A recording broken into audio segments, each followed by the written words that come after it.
When I arrived this morning, I was looking through my notes and looking at our title for tonight, and I realized that when we were talking about it, we'd gotten it wrong. It's entitled, How Can We Feed the World and Save the Environment?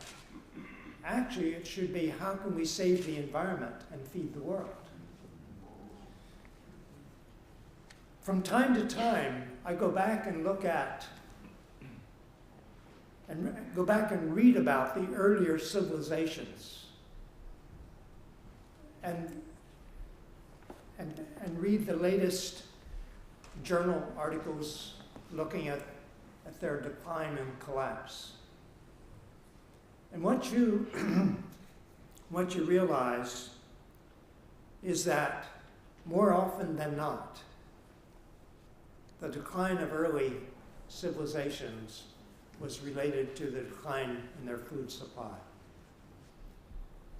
But the second demand trend, the moving up the food chain, consuming more grain-intensive livestock products, is much more recent.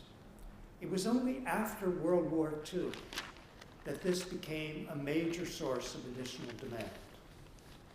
Up until then, most beef in the world was grass-fed beef. We had plenty of grassland.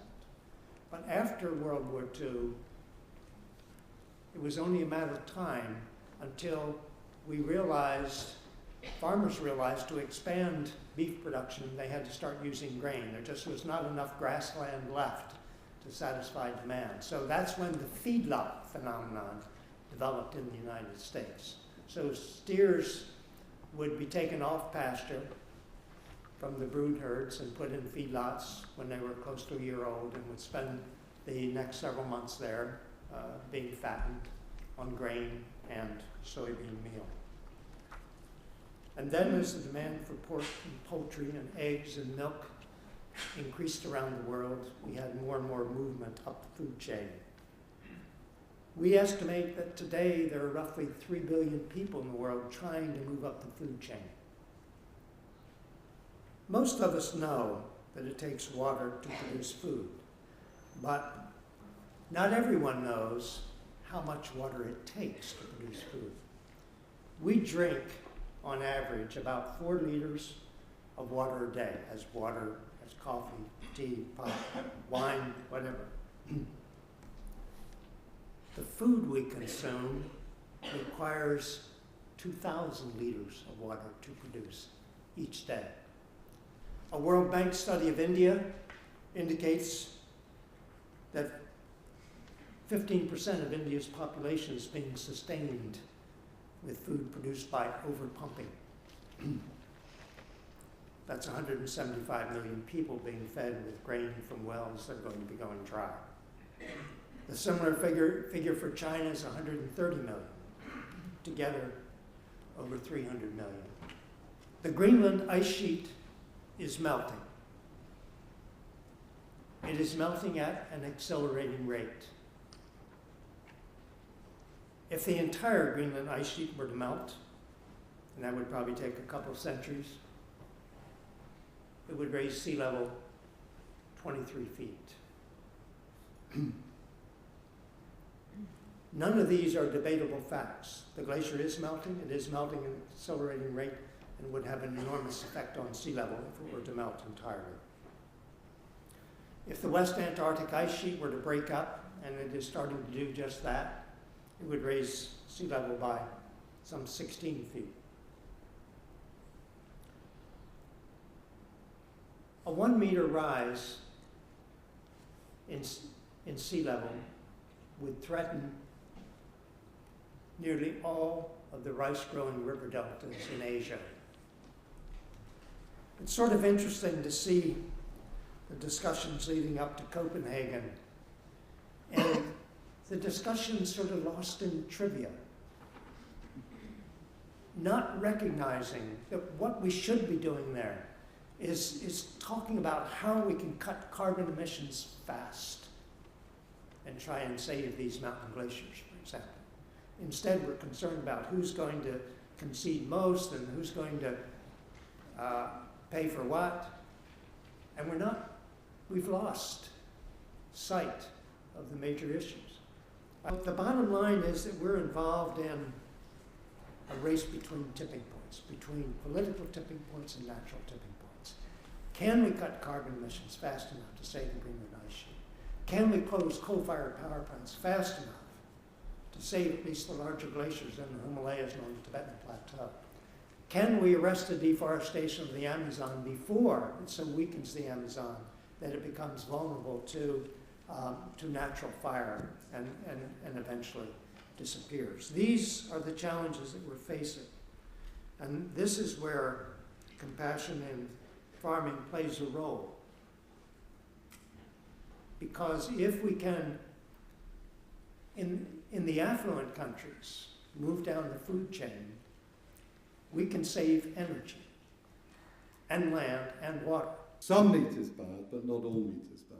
And actually, grass-fed beef and sheep and dairy products, where the animals are extensively grazed, where they're eating the diet that ruminants are meant to eat, and which allows them to live relatively healthy and productive lives, is also good for the planet, because that grass is a carbon store.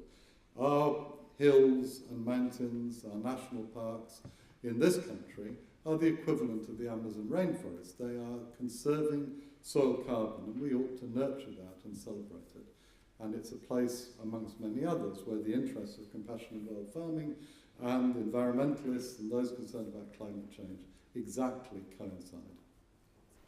As a representative of compassionate world farming, and our main concern being, our original concern being the focus on the welfare of farm animals, I'd like to build that into his equation. And as I'm sure you know, we rear and slaughter 60 billion animals for our food in the world every year. And the FAO expects that figure to double by 2050.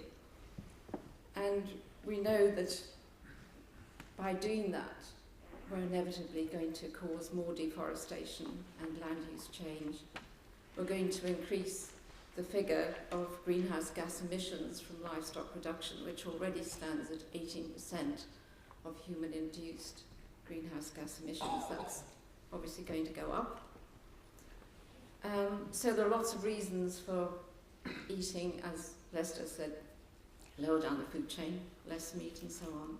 But I think the clinching argument is probably this, that each one of those 60 billion animals is an individual sentient being with a life of their own.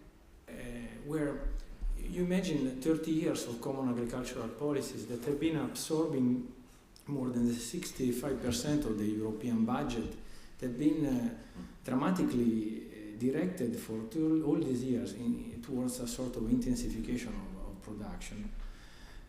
And suddenly you have to steer with ideas to go for protecting the environment. Still, sometimes colleagues in the other Directorate General that are dealing with this issue, I'm working for the Health and Consums Directorate General. They say, yes, there is the environment and animal welfare. Yes, there is animal. You see, it's a process. It's not an automatic process. There is not a switch. I believe, first of all, that anyone who talks about cutting out red meat altogether is really living a pipe dream. It's not going to happen. What we can ask is that it be reduced. And from the development standpoint, I would say that we should seek to reduce it in those countries where we eat a lot.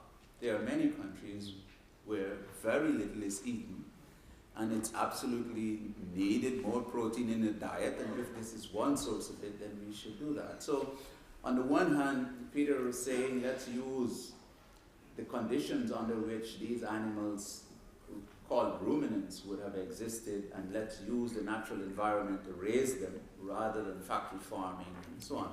And I think that's a good point. And at the same time, let's cut move those who are eating too much down the food chain, and those who are eating too little, a little bit up the food chain.